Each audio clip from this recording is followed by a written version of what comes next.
Bueno, en nombre de la Cámara de Comercio de Santiago, aprovecho de saludar a todos los participantes en este taller en que se abordará el trabajo a distancia y el teletrabajo, lo cual responde al propósito que tiene la Cámara de satisfacer los requerimientos de sus empresas asociadas.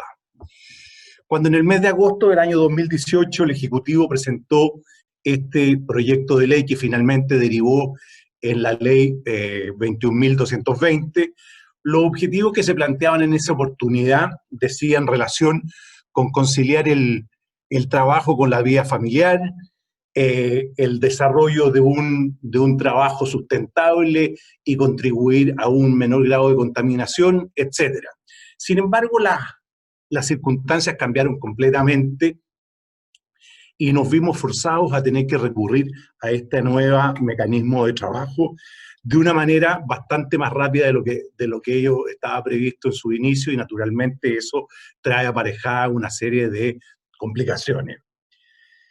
La exposición de hoy día estará a cargo del abogado Andrés Alvear, especialista en temas laborales y gran colaborador de la Cámara de Comercio de Santiago, miembro de su comité laboral.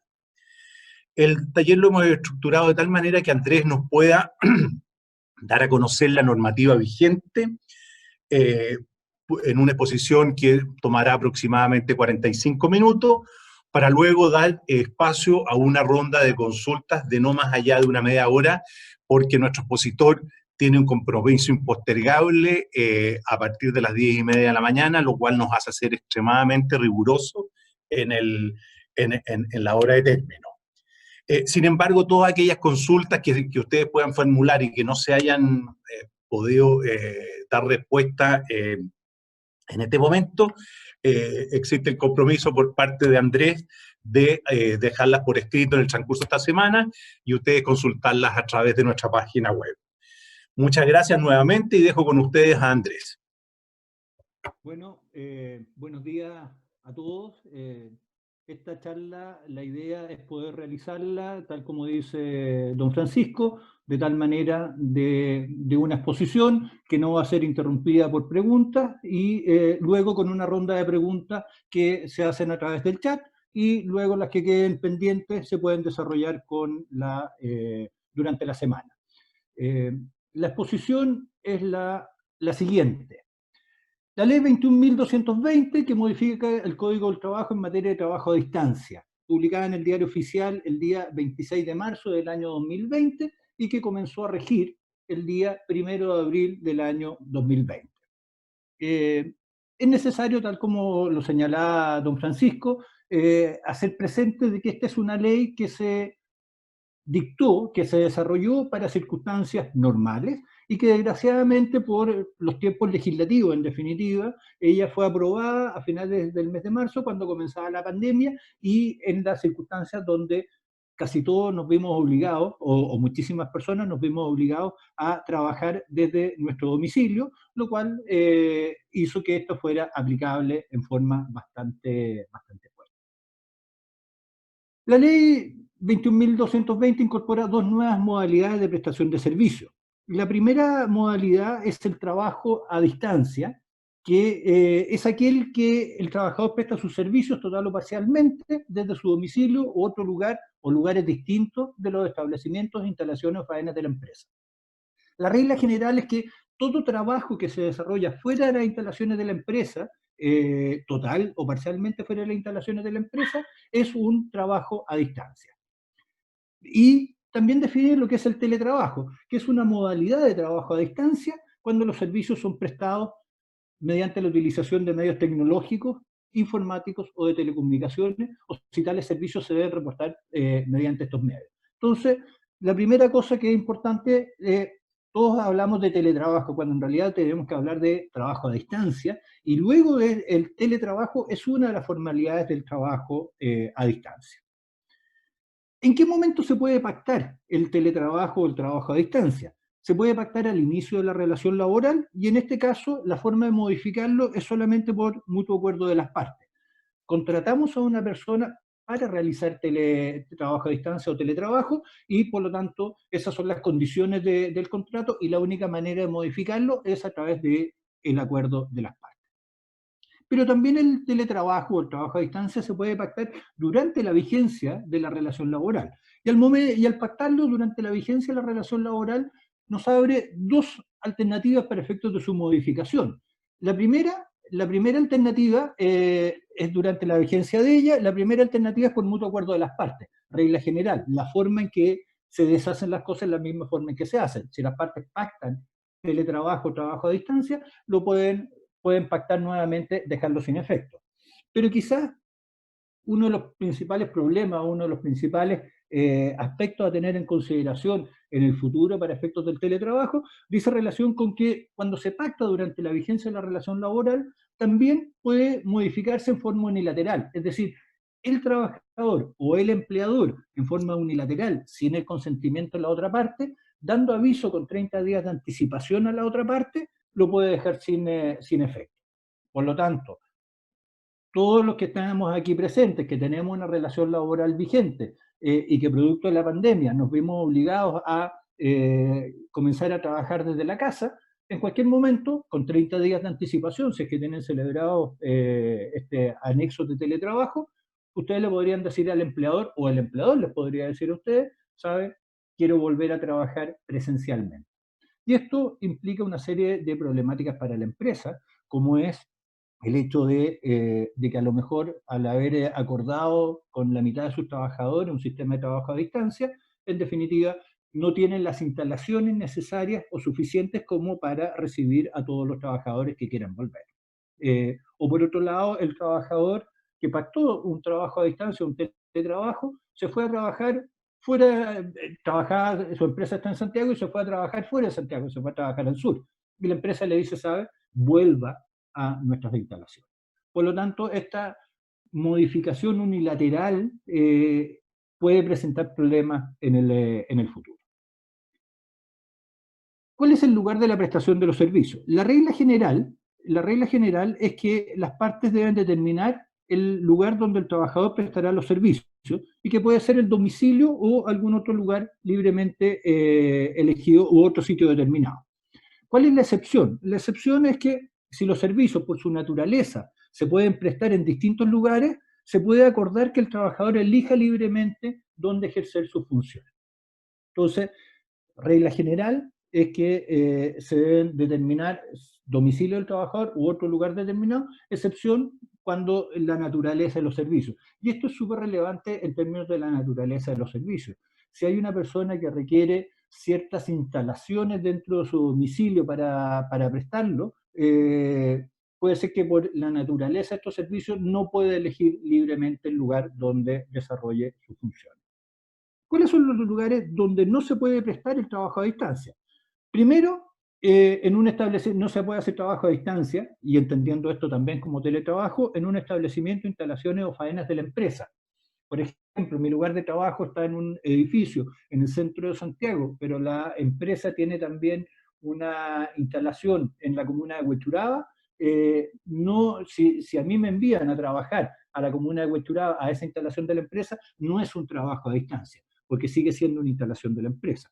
Y tampoco pueden ser en lugares designados o habilitados por el empleador, aun cuando se encuentren fuera de las instalaciones de la empresa. Por ejemplo, que me mandan a prestar una consultora que tiene su casa matriz, en definitiva, en el centro de Santiago, pero a uno de los consultores lo manda a trabajar a un banco a quienes le están haciendo una auditoría, por ejemplo. Ese no es teletrabajo porque también es una instalación, en definitiva, que se encuentra designado o habilitada por el empleador. ¿Cuáles son los derechos del trabajador con relación al lugar de la prestación de los servicios? Esto es súper importante tener en consideración. Primero, el trabajador tendrá siempre derecho a asistir a las instalaciones de la empresa. Esto nos habla de que la empresa tiene que tener instalaciones, tiene que tener un domicilio físico en el cual funciona. Y el segundo derecho es que el trabajador debe garantizar que el trabajador pueda participar de todas las actividades colectivas que realiza la empresa, siendo de cargo del empleador los gastos de traslado de los trabajadores para estos casos. Por ejemplo, tiene que garantizar que el trabajador pueda participar en seminarios, en capacitaciones, en el paseo de fin de año, en las fiestas que se realicen, la empanada y el vaso de vino tinto que se compra para el 18, para celebrar las fiestas patrias, tiene que garantizar en definitiva el empleador que el trabajador pueda participar en estas actividades. ¿Cuál es la idea de esto? Es mantener el contacto social o mantener la vinculación que tiene el trabajador con el resto de los trabajadores de la empresa. ¿Cómo se distribuye la jornada de trabajo a distancia, la jornada laboral en el trabajo a distancia o en el teletrabajo? La distribución puede ser total o parcial. Cuando hablamos total, efectivamente la totalidad de la jornada del trabajador se presta como trabajo a distancia o teletrabajo fuera de las dependencias de la empresa. Y cuando hablamos de parcial, quiere decir de que se combina un trabajo en forma presencial con un trabajo a distancia o teletrabajo. Este parcial, las formas de parcialidad, puede ser dentro de la jornada diaria, es decir, que parte de la jornada se realice como trabajo presencial y parte de la jornada se realice como trabajo a distancia o teletrabajo. Por ejemplo, en la mañana va a las instalaciones de la empresa y en la tarde trabaja desde su domicilio. Puede ser dentro de la jornada semanal, es decir, que se combinen ciertos días de trabajo con trabajo presencial y con trabajo fuera de la empresa, o puede ser una combinación de las anteriores, es decir, las partes pueden acordar de que algunos días trabaja en forma parcial dentro de las instalaciones de la empresa y en su domicilio, y otros días trabaja completo dentro de las instalaciones de la empresa o completo desde su domicilio. ¿Cuáles son las regulaciones que existen respecto a la jornada de trabajo? La ley distingue para efectos de la regulación entre el trabajo a distancia y el teletrabajo. Para efectos del trabajo a distancia, que como veíamos en la definición, es la regla general en términos de definición, es decir, aquel trabajo que se realiza fuera de las instalaciones de la empresa, la regla general es que las personas están sometidas a las reglas generales de la jornada.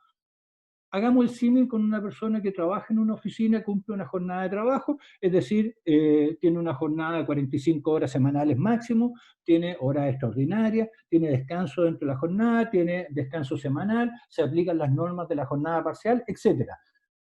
Lo único que cambia en el trabajo a distancia en términos de la regla general es que la persona, en vez de desempeñar sus funciones en el recinto de la empresa, las desempeña desde fuera del recinto de la empresa, su domicilio u otro lugar libremente elegido por él. Por lo tanto, también entra el descanso para colación, las horas extraordinarias, etcétera, etcétera. ¿Cuál es la excepción que, bueno, y esto nos lleva, disculpen, en el trabajo a distancia nos lleva en esta regla general de que es necesario implementar un sistema de registro de asistencia, registro y control de asistencia para efectos de controlar el trabajo, la jornada ordinaria de los trabajadores y eventualmente la jornada extraordinaria, con toda la dificultad que significa esto. Hay algunos prestadores de servicios que ofrecen software que permite el registro de asistencia, el ingreso y la salida de los trabajadores a distancia a través de aplicaciones en el teléfono celular, en las páginas web, pero quedan en definitiva sometidos a que el trabajador efectivamente haga clic en el ingreso, haga clic en la salida y que esté trabajando. Veíamos esa es la regla general. La excepción es que si las circunstancias, si la naturaleza de las funciones en definitiva lo permite, el trabajador, el empleador y el trabajador pueden pactar que la jornada se distribuya en forma que los horarios se adapten de mejor manera a las necesidades del trabajador, siempre sujetándose a un máximo de 45 horas semanales, distribuidos en no más de 6 ni en menos de 5 días, con descanso en domingo y festivo. Por ejemplo, que la persona va a trabajar estas 45 horas semanales, 10 horas de lunes a jueves y 5 horas el día viernes. Se permite esta distribución en la medida que la naturaleza de las funciones lo permita. Y, como veíamos, la ley distingue en esta regulación de la jornada de trabajo el trabajo a distancia, regla general, excepción, y el teletrabajo. En el teletrabajo se aplican las mismas normas del trabajo a distancia, se aplican todas ellas, pero con la excepción de que solamente en el teletrabajo se puede pactar la exclusión de la limitación de la jornada, es decir, dejar sujeta a las personas al artículo 22, inciso segundo del Código del Trabajo. ¿Con qué limitación? La limitación y la regla general que esta ley 21.220 la repite. No se puede ejercer un control, una supervisión o control funcional sobre la forma y oportunidad en que se desarrollan las labores. Es decir, tengo una persona que realiza teletrabajo, es decir, se reporta por medios tecnológicos, telecomunicaciones, o lo realiza por estos medios, la tengo exenta de la limitación de la jornada, es decir, no está afecto a este límite de 45 horas, pero no puedo como empleador en definitiva ejercer una supervisión o control funcional sobre la forma y oportunidad en que se desarrollan las labores. No puedo estarlo controlando de que a las 9 de la mañana esté conectado, de que a las 6 de la tarde haya salido. ¿Cuál es, dentro de la jornada de trabajo? Tenemos el derecho a desconexión. ¿En qué consiste el derecho a desconexión? Primero, ¿cuál es el ámbito de aplicación? Se aplica este derecho a la desconexión a todos los trabajadores que distribuyan, a los trabajadores a distancia que distribuyan libremente su horario, y a los trabajadores excluidos de la limitación de la jornada de trabajo. Ojo que es solamente respecto de esas personas, los que distribuyen libremente su jornada de trabajo en el trabajo a distancia y aquellos excluidos de acuerdo al artículo 22, inciso segundo. Porque los que están con jornada de trabajo, más que derecho a desconexión, lo que tienen es un pago de horas extraordinarias. Ese es el ámbito de aplicación. ¿Y en qué consiste? Consiste en que los trabajadores no están obligados a responder las comunicaciones, órdenes o requerimientos que realice el empleador en este derecho a desconexión. ¿Cuál es la duración? Tiene una duración de 12 horas continuas en un periodo de 24 horas. Por ejemplo, el derecho a desconexión de un trabajador que tiene artículo 22, inciso segundo, comienza a las 8 a las 20 horas de hoy día miércoles y termina a las 8 de la mañana de mañana jueves. Por lo tanto, tiene esas 12 horas con derecho a desconexión absoluta. ¿Y cuál es la prohibición absoluta que existe en esto? En ningún caso el empleador en este periodo puede establecer comunicaciones ni formular órdenes u otros requerimientos en días de descanso, permiso o feriado anual de los trabajadores. Por lo tanto, este derecho a desconexión tiene un ámbito en el día a día, que son estas 12 horas continuas, y tiene también un ámbito completo, aplicable a todos los trabajadores, que es no poder establecer comunicaciones ni formular órdenes en días de descanso, permiso o feriado anual de los trabajadores. Por lo tanto, el día una persona que tiene jornada de lunes a viernes, el día sábado, el día domingo, el empleador no puede formular órdenes o requerimientos. Esto es muy importante porque los empleadores tienen que dar instrucciones a toda la jefatura de tal manera de que no se envíen correos electrónicos, que si un jefe quiere trabajar el día sábado, está bien que lo haga, pero no puede pedirle trabajo o enviarles trabajo a sus subordinados. Porque el subordinado no solo no está obligado a verlo, pero le ejerce una presión a él respecto a estas instrucciones o estos correos electrónicos que le envía el jefe, y que por lo tanto la ley establece, para efectos de solucionar esta presión sobre el trabajador, esta prohibición absoluta. ¿Cuál es el contenido cuando se pacta? Veíamos que el trabajo a distancia se puede pactar al inicio de la relación laboral, caso en el cual se podía modificar solamente de común acuerdo, o se puede pactar durante la relación laboral, que se podía modificar de común acuerdo o por la voluntad unilateral de uno de los trabajadores. En ambos casos, el contrato de trabajo o el anexo, además del contenido propio del artículo 10 del Código del Trabajo, lugares, identificación de las partes, la naturaleza de los servicios, la jornada, etcétera, etcétera, debe contener, en definitiva, otras indicaciones. ¿Cuáles son ellas? Primero, tiene que contener la indicación expresa que las partes han acordado la modalidad de trabajo a distancia o teletrabajo, especificando si este será en forma total o parcial, y en este último caso, si es parcial, la forma en que se va a combinar el trabajo presencial y el trabajo a distancia o teletrabajo. Entonces, lo primero, y esto resulta bastante obvio, si estamos realizando un anexo de teletrabajo o trabajo a distancia, obviamente tenemos que señalar de que las partes hemos acordado este tipo de modalidad de trabajo. El segundo es el lugar o los lugares donde se prestarán los servicios, que habitualmente es el domicilio del trabajador, salvo que las partes hayan acordado que los trabajos, que el trabajador elegirá libremente donde ejercerá sus funciones. Y en este caso, no se subentiende. La regla general es que los servicios se tienen que prestar en un lugar determinado. La excepción que tiene que quedar contemplada en el anexo de teletrabajo es que el trabajador puede elegir libremente dónde ejercerá su función. Toma su computador, en definitiva, y se va a una cafetería, o toma su computador y se va fuera de Santiago, donde él quiera, pero tiene que señalarse expresamente.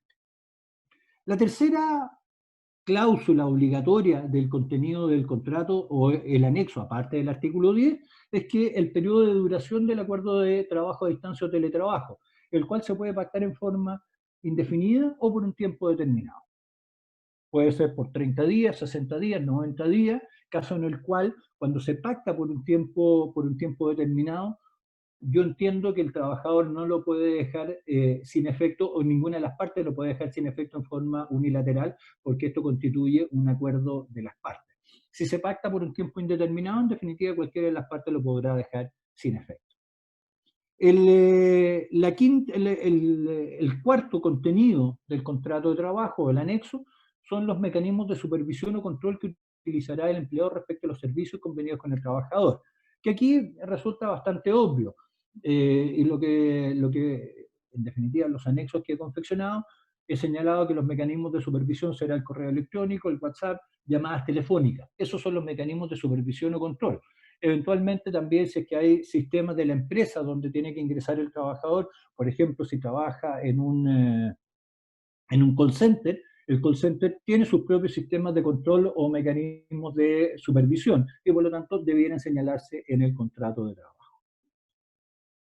El quinto contenido de este anexo es las circunstancias de haberse acordado con el trabajador a distancia, pueda distribuir su jornada en el horario que mejor se adapte a sus necesidades, o que el trabajador se encuentre excluido de la limitación de jornada. Vemos que la regla general, como señalábamos en el trabajo a distancia, es que el trabajador está sujeto a una jornada de 45 horas semanales o la que se haya pactado. Básicamente, si un trabajador pasa de un contrato de trabajo presencial a un contrato de trabajo a distancia o teletrabajo, sigue manteniendo su misma jornada de trabajo, y así se puede señalar en el anexo, y se tendría que señalar excepcionalmente si es que el trabajador puede distribuir su jornada, si es un trabajador a distancia, o si se encuentra excluido de la limitación de jornada en caso que sea un teletrabajador. Y por último, también en el contrato de trabajo se tiene que establecer cuál es el tiempo de desconexión. Como señalábamos, este mínimo de 12 horas dentro de un periodo de 24 horas, 12 horas continuas dentro de este periodo de 24 horas. Al establecer este tiempo de desconexión, en definitiva, en el contrato de trabajo le da certeza y seguridad a las partes respecto de cuál es el tiempo donde puede salir y donde ya, en definitiva, no debe volver a conectarse. Quizás uno de los temas más complejos, en definitiva, en esta ley de teletrabajo, es lo que dice relación con la provisión de equipos. La ley establece que todos los equipos, herramientas y materiales necesarios para realizar el trabajo a distancia o el teletrabajo deben ser provistos por el empleador. No hay muchas más alternativas. Todos los equipos, herramientas y materiales necesarios deben ser provistos por el empleador. Esto quiere decir de que el trabajador podría utilizar, por ejemplo, su notebook o su computador personal en su domicilio, pero eventualmente también le podría exigir al empleador: si usted quiere que yo teletrabaje desde mi casa, usted tiene que darme el equipo, las herramientas y los materiales necesarios. Por ejemplo, una impresora, las hojas, la tinta, etcétera, etcétera, etcétera. Y la otra parte que ha sido compleja, en definitiva, quiere decir de que los costos de operación, funcionamiento, mantenimiento y reparación de estos equipos serán de cargo del empleador. Cuando hablamos de los costos de operación, el mantenimiento y la reparación a mí me queda claro. Si es un equipo que es de propiedad de la empresa, obviamente si se echa a perder, es la empresa quien debe repararlo, tal como sucede en el trabajo presencial. Pero los costos de operación y funcionamiento, y aquí se abre, en definitiva, una ventana para efectos de lo que se llama la asignación de teletrabajo. No debe estar en el anexo de contrato cuál es el monto, en definitiva, que el empleador destina a esto, pero el empleador efectivamente tiene que hacerse cargo y tiene que pagar los costos de operación y funcionamiento. ¿En qué consiste? ¿Qué tiene que pagar? a lo menos parte de la cuenta de Internet, uno podría suponer también una parte del costo de electricidad, y así sucesivamente. Y por lo tanto esto se resuelve si es que el empleador paga una asignación de teletrabajo, asignación que estimo que por ser una devolución de gastos en que incurre el trabajador, no es ni imponible ni tributable, tiene la misma naturaleza de la movilización y de la colación, y en definitiva lo que yo he visto que algunas empresas están haciendo, como el trabajador está trabajando desde su domicilio, no paga asignación de movilización y han reemplazado la asignación de movilización por una asignación de teletrabajo, dejando constancia en la liquidación de remuneración del pago de esta suma. El derecho y deber de información sindical. Aquí el empleador tiene dos obligaciones respecto de los sindicatos. La primera, que cuando se pacta o se acuerda que el trabajo a distancia será desde el comienzo de la relación laboral, se debe informar al trabajador respecto de la existencia de sindicatos de la empresa. Se debe dejar por escrito, en definitiva, cuando se le entrega el reglamento interno, se firma un comprobante de entrega de reglamento interno, aquí se debiera dejar constancia de que al trabajador se le informó de la existencia del sindicato 1, del sindicato 2, de la existencia del sindicato 3 y más o menos la naturaleza de ello. Para efectos de que el trabajador a distancia o teletrabajador pueda eventualmente ingresar a las organizaciones sindicales. Y el segundo derecho o deber de información sindical es que si estando vigente la relación laboral o vigente el anexo donde se ha establecido el teletrabajo o el trabajo a distancia, se constituye un sindicato, la empresa tiene la obligación de informar al trabajador dentro de los 10 días de recibida la comunicación de constitución del sindicato, tiene que informarle al trabajador que se ha constituido el sindicato y que por lo tanto él tiene la posibilidad de incorporarse. ¿Cuál es el registro del pacto del pacto, ya sea el contrato de trabajo o el anexo? Se tiene que hacer este registro en la inspección del trabajo a través de manera electrónica en la dirección del trabajo dentro de un plazo de 15 días. ¿15 días desde cuándo? Desde la fecha en que se firma el anexo o el contrato de trabajo. Condiciones de seguridad. Cuando los servicios se prestan en un lugar determinado, el empleador debe instruir al trabajador respecto a las condiciones de seguridad y salud y debe velar por su cumplimiento. Esta es la primera regla general. La obligación que tiene, la regla general de la obligación del artículo 184 del Código del Trabajo, que tiene el empleador de tomar todas las medidas necesarias para resguardar la salud y la integridad del trabajador en la empresa, se traslada en definitiva cuando el trabajador presta su servicio en un lugar determinado.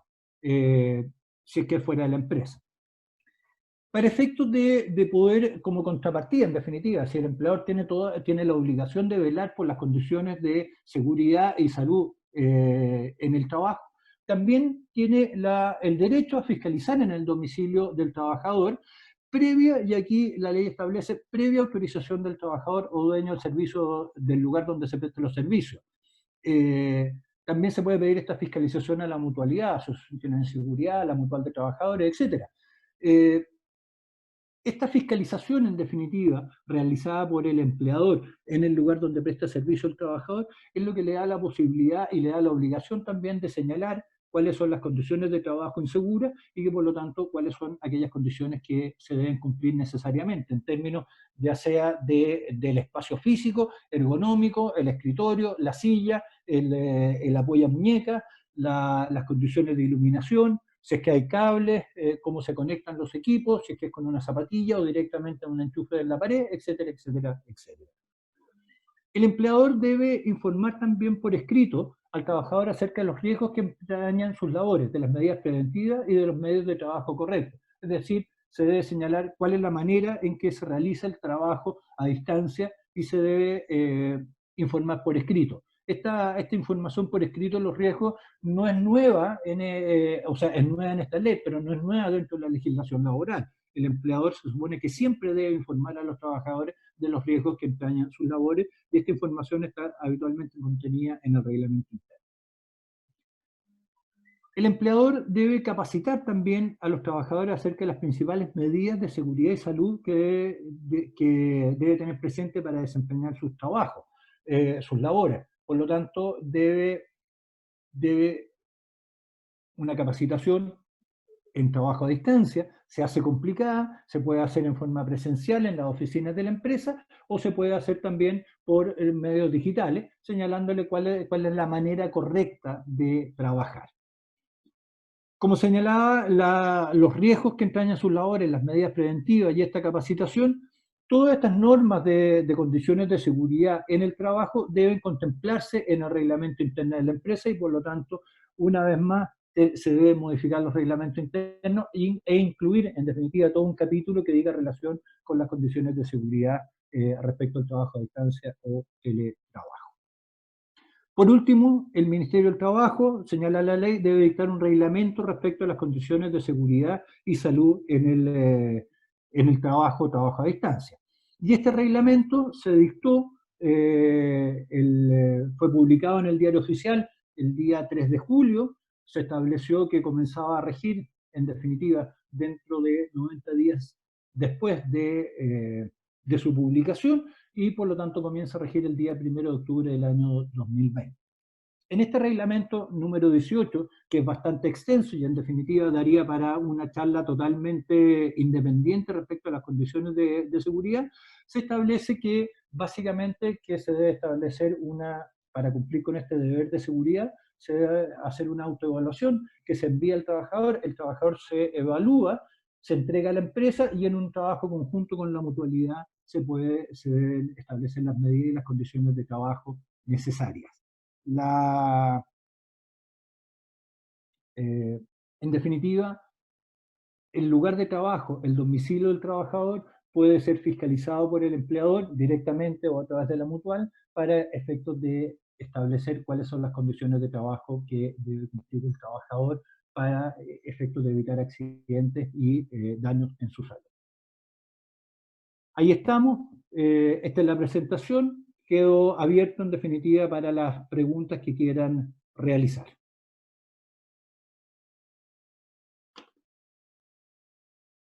Francisco.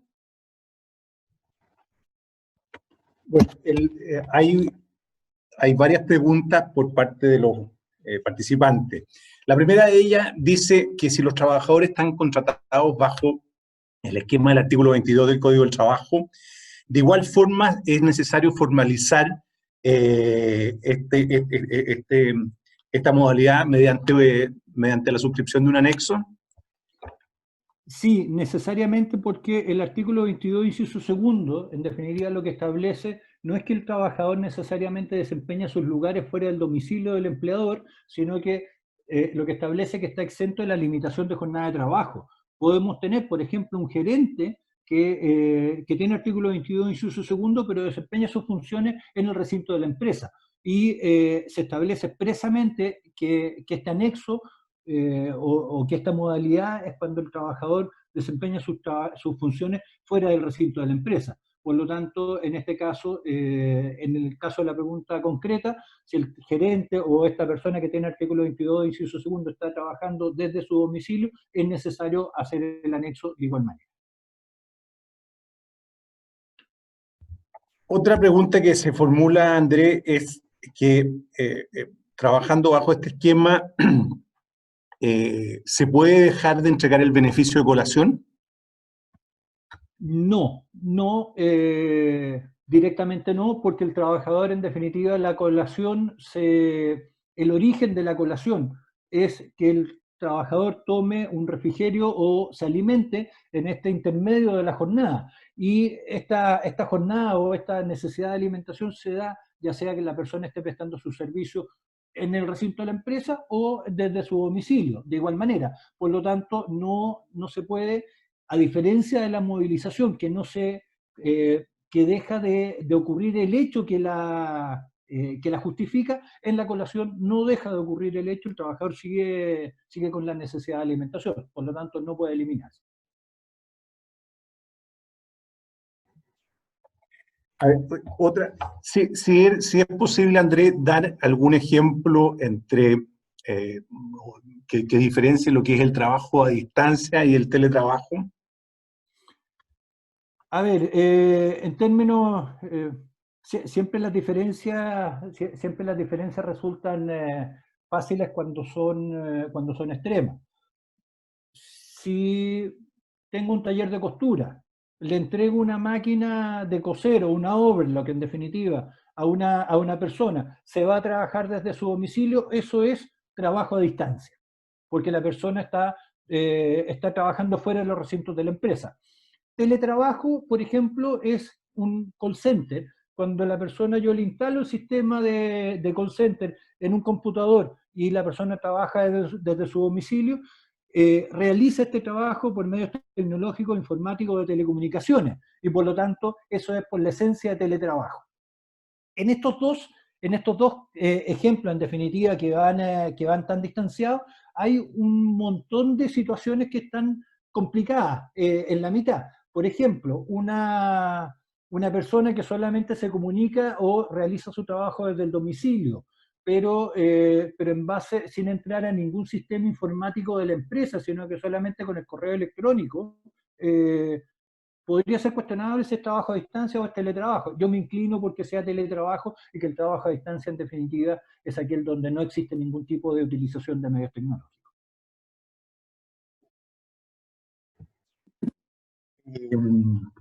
Otra pregunta que se hace Andrés, dice si es legítimo poder cambiar de manera unilateral por parte del empleador el beneficio o la asignación de movilización por, a cambio de gastos que vaya generando esta nueva modalidad de teletrabajo. Yo lo encuentro totalmente legítimo, ya que la asignación de... Vamos a la regla general. Pensemos en el trabajo que es presencial. Antes, no sé, pues en julio del año pasado, situación totalmente normal, no existe teletrabajo, no existe pandemia, no existe nada. La persona no concurre a trabajar, falta 2 días, falta un día, está con licencia médica o por cualquier motivo, y la empresa no le paga la asignación de movilización, porque no concurrió a trabajar. La asignación de movilización siempre, o casi siempre, pero debiera estar siempre indexada con la cantidad de días trabajados. Por lo tanto, cuando el trabajador trabaja desde su domicilio, no se genera el hecho. Si se pagara la asignación de movilización de igual manera, aun cuando el trabajador no va a trabajar, cambiaría su naturaleza y ya no es una devolución de gastos, sino que podría constituir una remuneración y debiera ser imponible y tributable. Por lo tanto, no solo es legítimo, sino que la recomendación como abogado es que efectivamente si la persona está trabajando desde su domicilio, es no pagar la asignación de movilización.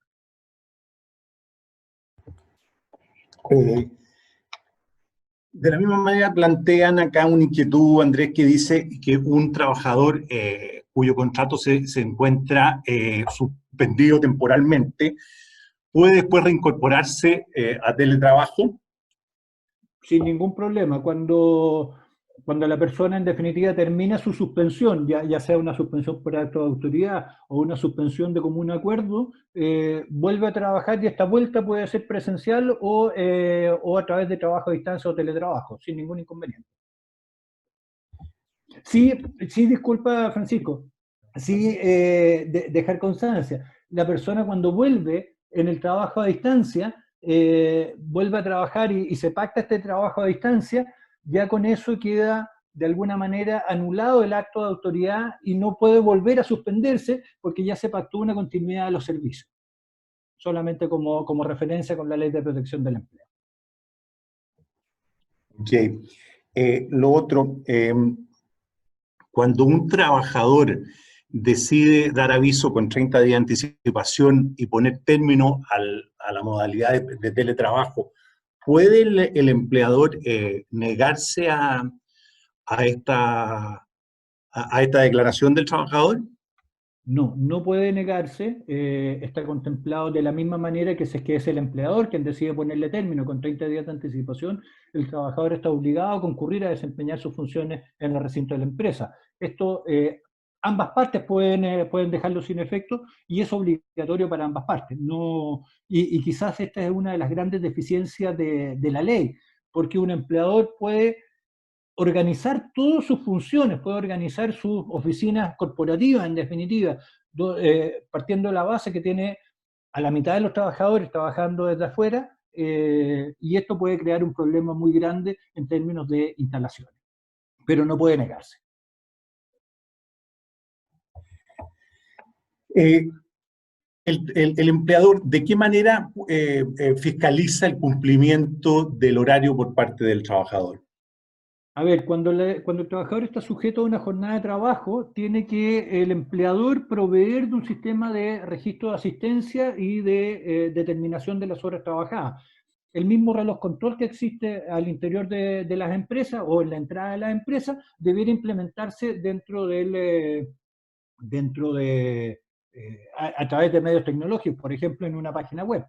Y aquí es súper importante el hecho de establecer que, porque el problema de la jornada de trabajo es principalmente con una persona que está teletrabajando, se da con las horas extraordinarias. Y se debe establecer claramente de que la jornada de trabajo termina en una determinada hora y que la única manera de que el trabajador siga prestando servicios después de esa hora es, por ejemplo, con un correo electrónico donde el jefe lo acepta expresamente para efectos de no generar horas extraordinarias. Pero se debe registrar. Ahora, si el trabajador marca su inicio y después se va a tomar desayuno, el empleador no tiene mucho cómo controlarlo, porque tampoco se puede permitir, por ejemplo, exigirle al trabajador que tenga prendida la cámara del computador para efectos de verlo, porque eso es una intromisión en definitiva en su vida privada, en su ámbito privado, más allá de lo que permite la ley.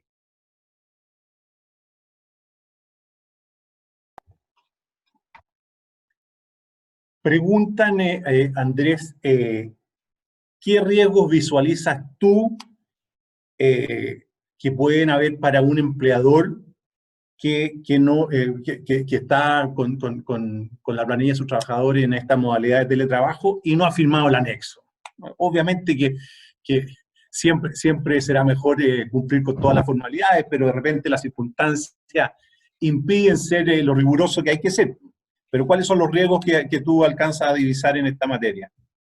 A ver, los riesgos que yo alcanzo a divisar en esta materia tienen que ver con la aplicación de multas.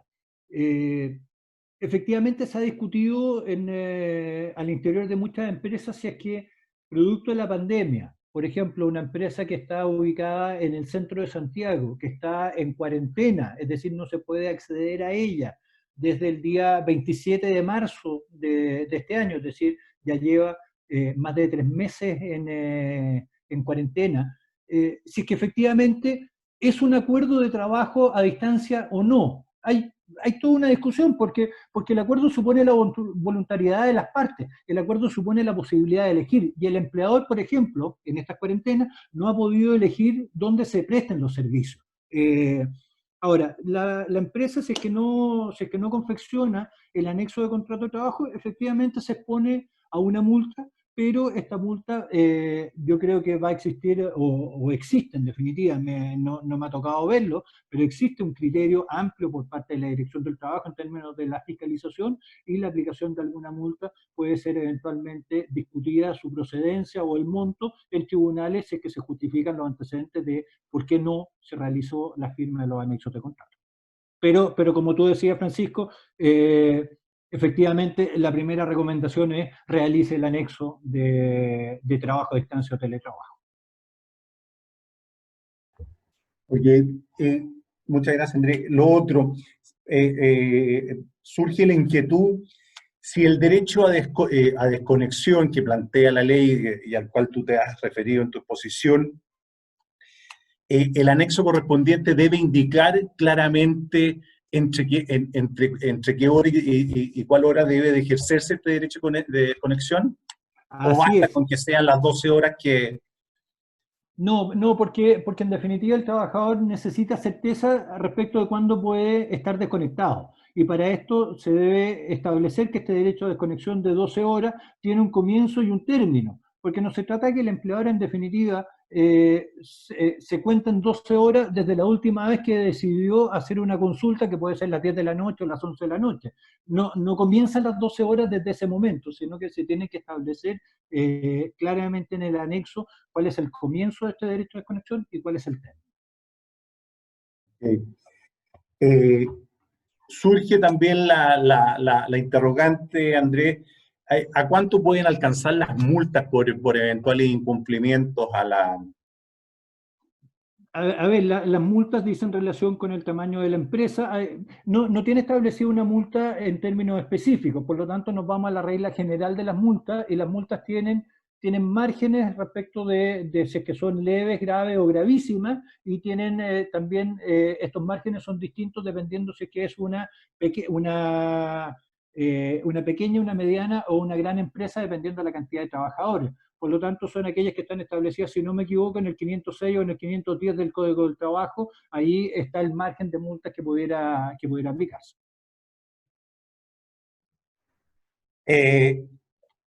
¿Cuál es el tratamiento de del pago de las horas extraordinarias en el tema del teletrabajo? Exactamente el mismo tratamiento que tiene con el trabajo presencial. Si la persona realice, por esto yo señalaba, es bueno dejar claramente establecido en el anexo de contrato o en el contrato de trabajo la forma en que tienen que pactarse las horas extraordinarias. Pero aquellas horas que se realicen en forma extraordinaria con conocimiento del empleador o en definitiva dentro del marco, se tienen que pagar con el 50% de recargo, que es la regla general establecida en el Código del Trabajo, o con el recargo que se hubiera establecido convencionalmente si es que fuera mayor. ¿Puede firmarse el anexo de esta modalidad de teletrabajo mediante firma electrónica? ¿Y esta tiene que ser firma electrónica simple o avanzada? Yo creo que se puede, no veo inconveniente para una firma electrónica simple. Basta, porque con ello se manifiesta cuál es la voluntad del trabajador. Pensemos que un anexo de contrato de trabajo también se firma en forma, pues, la regla general, se firma en forma simple. No está autorizado ante notario ni requiere alguna otra formalidad más allá de manifestar el trabajador su firma a través de su voluntad a través de la firma. Con una firma electrónica simple, el trabajador también está manifestando su voluntad, y entiendo que con eso es suficiente para la firma del anexo, más aún en estas circunstancias.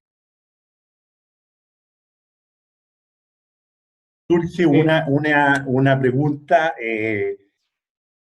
si sería válido esta modalidad de teletrabajo cuando el trabajador está fuera del país. No nos olvidemos que producto de la crisis puede haber quedado gente desamparada, botada, parada en el extranjero, y acordar esta modalidad con su empleador como una manera de buscar solución a su problema personal. ¿Crees tú que habría algún inconveniente, Andrés, No, en pactar esta modalidad en esa circunstancia? la verdad es que yo no veo ningún inconveniente cuando estamos hablando de teletrabajo, porque ahí claramente estaríamos a ver que se reporta, que se realiza por medios tecnológicos. No existe ninguna diferencia entre que el trabajador esté, la empresa en Santiago, y el trabajador esté en Rancagua o esté en China, más allá de los horarios de conexión que tiene que tener cada uno. Pero no veo ningún inconveniente que la persona esté en el extranjero, esté en una región distinta, esté en una ciudad distinta. No hay ningún cuestionamiento al respecto.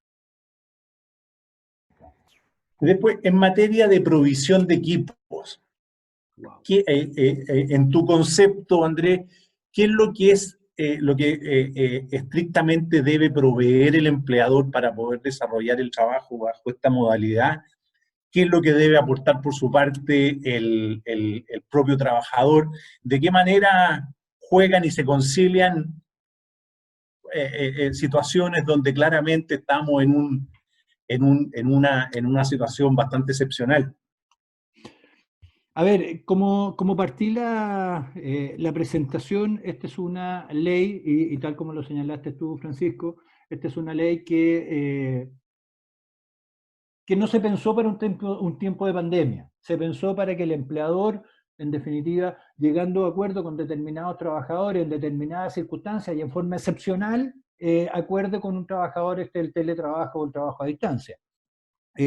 Por lo tanto, la norma sobre provisión de equipo, más allá de cuál es mi criterio, la ley es súper clara, dice todos los equipos, herramientas y materiales necesarios deben ser provistos por el empleador.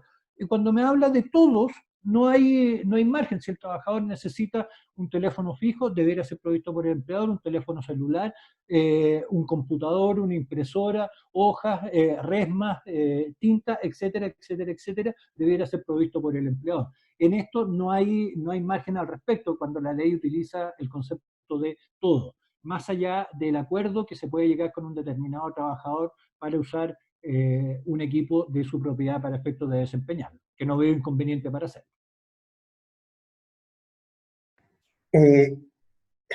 Mira, aquí relacionada con una pregunta que surgió hace algunos minutos, Andrés, respecto al teletrabajo desde fuera del país, surge la pregunta de si se pueden contratar extranjeros bajo esta modalidad. Extranjeros que no viven en Chile, naturalmente, dice. Está referida a la pregunta. A ver, para que un extranjero preste servicio en una empresa chilena, nos vamos a las reglas generales y debe contar con la visa o los permisos correspondientes. Si, yo creo que esto es posible en la medida que, por ejemplo, tenemos un trabajador, un extranjero, que llegó a Chile, obtuvo todos sus permisos, su visa de trabajo, etcétera, aquí en Chile, y después salió al extranjero, mantiene su estatus.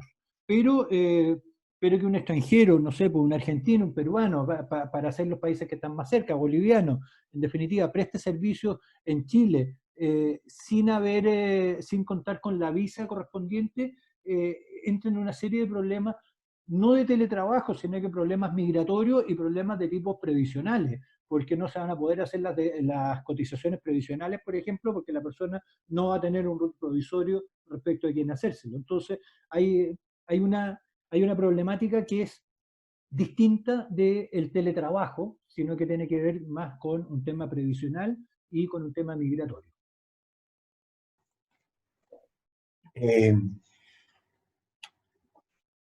También se plantea la interrogante de la formalidad para pactar las horas extraordinarias en esta modalidad. A ver, la formalidad, el Código del Trabajo, la regla general establece que las horas extraordinarias se tienen que pactar de común acuerdo por las partes y que en todo caso se considerarán extraordinarias todas aquellas que realice el trabajador con conocimiento del empleador. Por lo tanto, tenemos tenemos la regla general y la excepción. La regla general es que se deben acordar, y esa es la recomendación, colocar en el anexo de teletrabajo de que si el trabajador necesita realizar horas extraordinarias, debe comunicárselo por escrito a la jefatura y la jefatura aceptarlo. Ahora, si el trabajador continúa prestando servicios y puede acreditar, por ejemplo, correo electrónico, cosas por el estilo que haya mandado, o trabajos que haya realizado en los sistemas de la empresa, se estaría generando una hora extraordinaria. Y es cosa del empleador, en definitiva, el controlarlo, ya sea a través de cartas de amonestación o acreditar. Por ejemplo, con el positivo contrario, que con una cantidad de trabajadores llega a un acuerdo de trabajo en hora extraordinaria y con él no ha llegado. Pero la problemática es básicamente la misma que existe hoy día, con el adicional de que la persona está desde su casa. Pero hoy día en la práctica hay muchos trabajadores que se pueden quedar en una empresa, más allá de la ley de teletrabajo, porque se quedan esperando a alguien y pasan estas horas casi como horas extraordinarias. Tenemos los mismos problemas de regulación.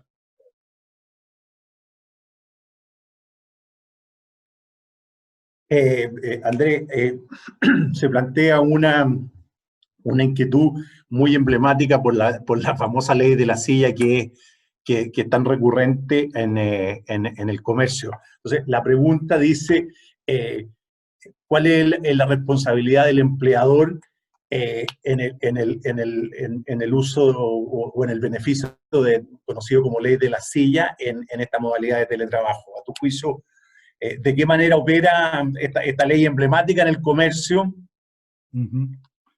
A ver, No, nos vamos a la regla general. El trabajador en este reglamento 18 del Ministerio del Trabajo, publicado el 3 de julio y que comienza a regir el 1 de octubre, se establece la forma en que se realizarán todas estas, que se debe hacer la autoevaluación y las condiciones de trabajo y las necesidades en definitiva de instalaciones físicas para que desarrolle su función el trabajador. Y por lo tanto, dentro de ellas también podría incluirse la necesidad de que el trabajador cuente con una silla. Pero en este caso, la ley de la silla, puede ser que la silla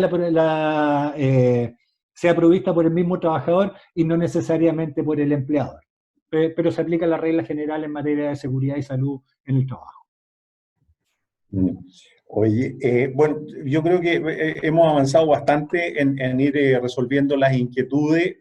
Me quedan dos puntos, Andrés, sin perjuicio que después hacemos un recorrido de alguna cosa que pueda haber quedado en el tintero y cumplir con lo que señalamos al inicio, de que a través de la página nuestra íbamos a poder resolver todas las inquietudes. Pero plantean también si sería válido un anexo de la modalidad de teletrabajo en que ha sido aceptado vía correo electrónico, el texto. A ver, la experiencia que tengo con la inspección del trabajo, no en materia de teletrabajo, sí en materia de pactos de reducción, es que un anexo que ha sido aceptado por medio electrónico, la inspección del trabajo no lo considera como manifestación suficiente de voluntad. Por lo tanto, tenemos la recomendación, en definitiva, es que el contrato tiene que ser firmado por el trabajador, ya sea con firma electrónica simple, firma electrónica avanzada, impreso en su domicilio, firmado a mano y escaneado, etcétera, pero no una aceptación a través del correo electrónico. Creo que va a ser contradictorio y que la Inspección del Trabajo debiera rechazarlo. Oye, ha habido un par de solicitudes, Andrés, que les gustaría a algunas personas que han participado en este taller tener el contacto tuyo. No hay problema, el correo electrónico, no sé si es que lo doy yo Sí, o lo puede, yo o creo que lo pueden dar. aprovechemos porque puede haber más, yo vi que había más de alguna persona que había formulado esa petición, entonces... Voy a anotar el correo electrónico en el mismo chat para efectos de facilitar el tema. Bueno, es aalvear@ahmt.cl. Lo tengo yo Correcto. anotado acá. Y ahí está anotado en el chat Bueno, para efectos de la acabo consulta. de enviar a Andrés nuevamente. Bueno, finalmente agradecer la participación y la clara exposición con la que nos ha ilustrado Andrés.